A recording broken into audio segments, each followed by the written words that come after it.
The Sioux monster comes from us from the Advanced Dungeons & Dragons 2nd edition Complete Psionics Handbook, published in 1991. This followed the Complete Wizard's Handbook and was followed by the Complete Book of Dwarves in this excellent softcover supplement series.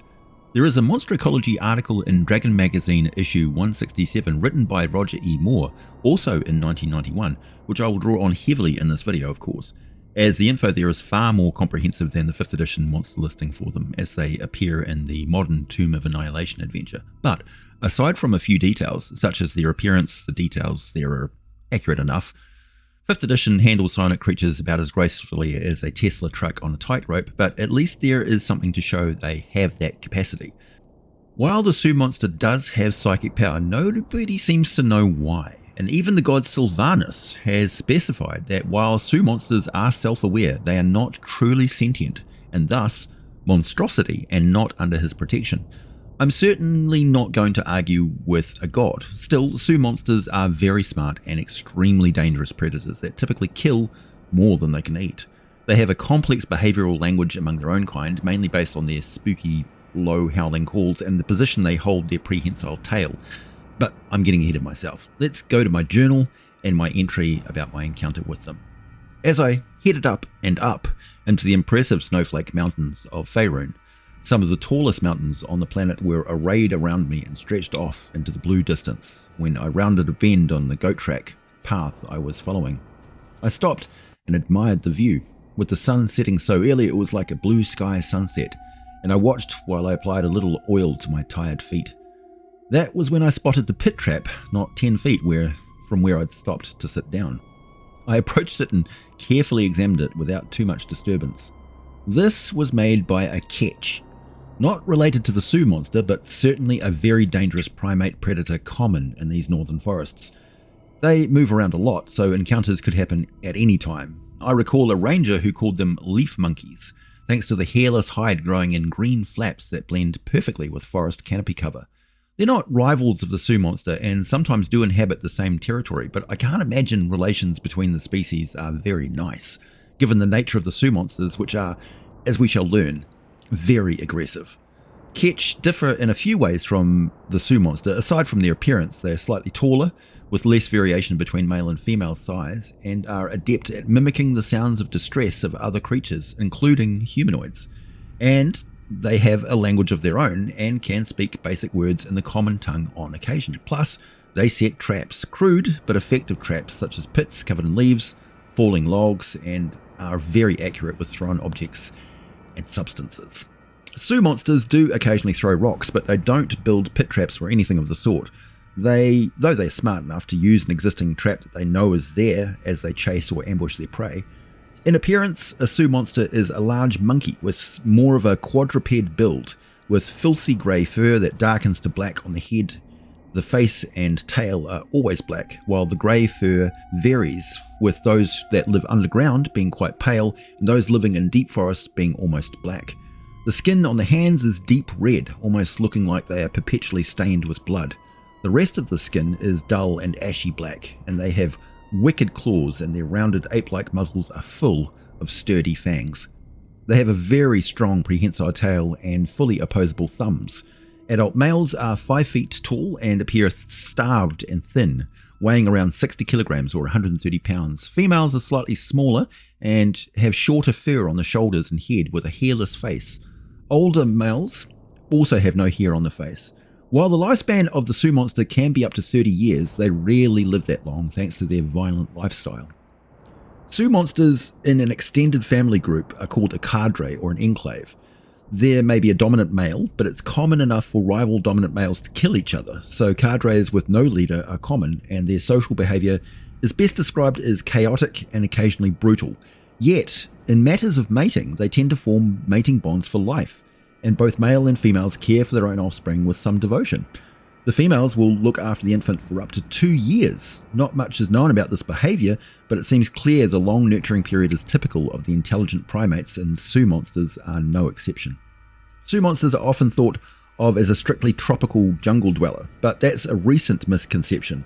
Those that encounter them in the Underdark or cave networks near the surface or in dense alpine conifer forests will tell you that they always make their camp near a source of fresh water, And much like the forest canopy and natural hollows and tree trunks they prefer, even in caves they always dwell high up as near the ceiling as possible, digging out alcove nests and lining them with fresh leaves, pine needles or dry moss. Sioux monsters are anything but lazy, and when not taking a sporadic sleep day or night, they will be very active. There's no such thing as a relaxed Sioux monster. If one of them appears placid and calm, it's definitely acting that way as part of a hunting tactic, and you are absolutely on its menu. Sioux monsters may appear starved, but that is just metabolic. They are omnivorous hunters who will eat any prey they can kill, eat and digest. The killing part is most important. Sioux monsters are notoriously difficult to trap or poison because they never eat anything that is sick or dead, meaning you have to use live bait every time or they will just ignore it. Also, they're very smart, so if you fail to get them the first time, switch tactics, because once they figure out what you're trying to do, they will not fall for it again, and most likely turn the tables and start hunting you, if they're not doing it already. Given a choice, their preferred ambush method is to swing directly over top of a humanoid victim, particularly those on horseback, hanging down by their strong prehensile tail, and they just rip and tear the hell out of the victim's face and upper torso as quickly and savagely as possible. Hanging like that, a Sioux monster attacks with all 4 sets of claws and that short muzzle full of razor-sharp fangs. In 5th edition, it states that a Sioux monster makes 2 attacks each round, one with claws and one with its bite. But there are exceptions to this that you need to know. First, hanging upside down by its tail, the Sioux monster can use both hands and feet to attack. The way this is represented in the monster stats is a simple doubling of the potential claw damage from 2d4 plus 2 slashing damage to 4d4 plus 2, which is simple enough, but I think it takes away from the potential for more critical hits if it's attacking with advantage, and this is where 2 other factors come in. One is related to the monstrosity's psychic abilities, and the other is old school lore you don't find in 5th edition, but is historically accurate for their behaviour. First, the psychic attack. Previously, the Sioux monster had a range of psychic powers, but in 5th edition, it's just got this attack called Psychic Crush, a rechargeable ability that requires one target within 30 feet to make a DC 11 wisdom save or become stunned for 1 minute or until the victim manages to make another saving throw on their subsequent turns, if they're still alive.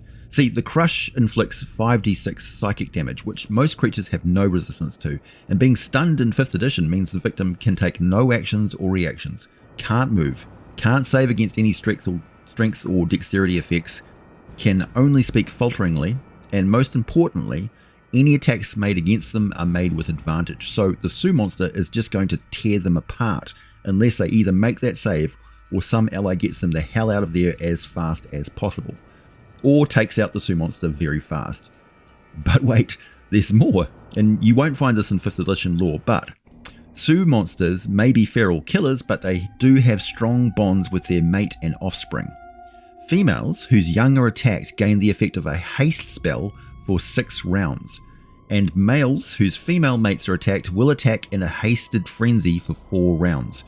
That means that their speed on the ground, climbing or swimming, increases from 30 feet per round to 60 feet. Their armor class goes from 12 to 14, and they gain advantage on dexterity saves, and they gain an extra action each turn. Normally, this would be an attack, but they can also use it to make a dash action, with their speed increased to 120 feet. Only infants will attempt to disengage or hide. Adults will typically fight to the death. Another favourite tactic of the Sioux monster is simply overpowering their prey with brute force and numbers. If they outnumber their targets, they dive from their vantage points and attempt to knock victims down, holding them prone for other attackers.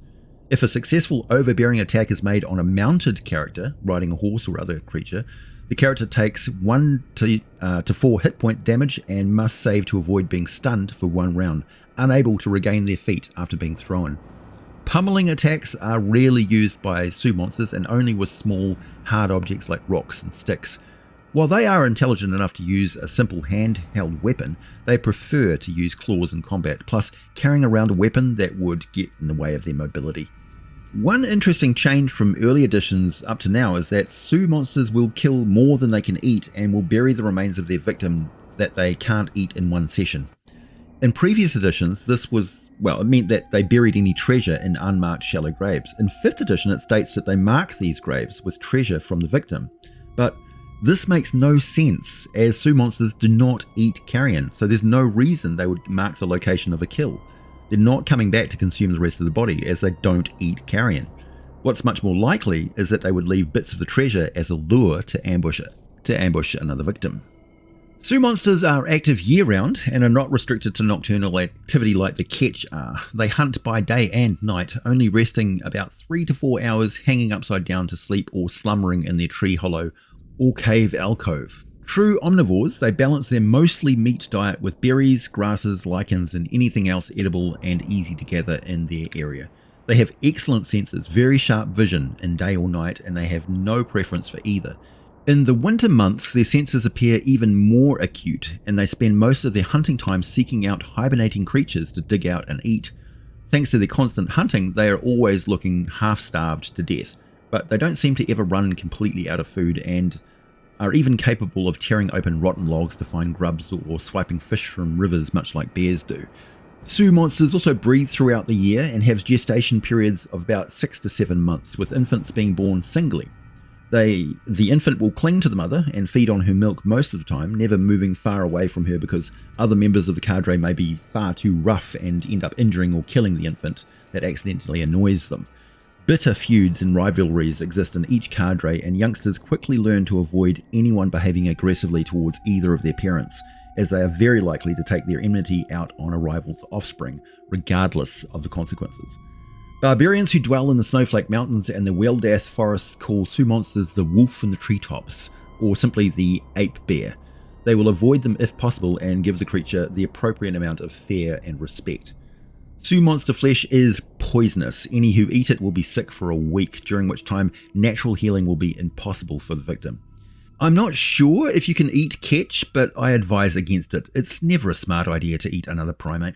Finally, while they may flee combat, Sioux monsters don't surrender. They have no understanding of this concept, nor can they be subdued. If captured, a Sioux monster thrashes in its bonds until it is either broken free or it has mortally broken itself and died. They do not live long in captivity and are nearly impossible to tame, so nobody really bothers. They simply capture them alive and throw them into gladiator pits to fight to the death for the entertainment of the crows. Thankfully, I managed to avoid getting murdered by Sioux monsters during my long trek on the way to Spirit Soaring Cathedral. I have a few more tales to tell of that journey, but in the meantime, my name is AJ Pickett. Thanks for listening, and as always, I'll be back with more for you very soon. And as a special bonus, if you are running Sioux monsters in Encounter or Ketch, they make a very good combo together, and they're not very difficult to find. The Ketch, if you look up the Ketch on the Dungeons & Dragons Forgotten Realms wiki. If you are feeling particularly deadly to your players, make the Ketch put a carrion crawler into a pit trap and then have them attacked by either Ketch or Sioux monsters, and or possibly put them in a cave with a chul in a pool of fresh water below them. Yeah, you're going to absolutely kill some characters.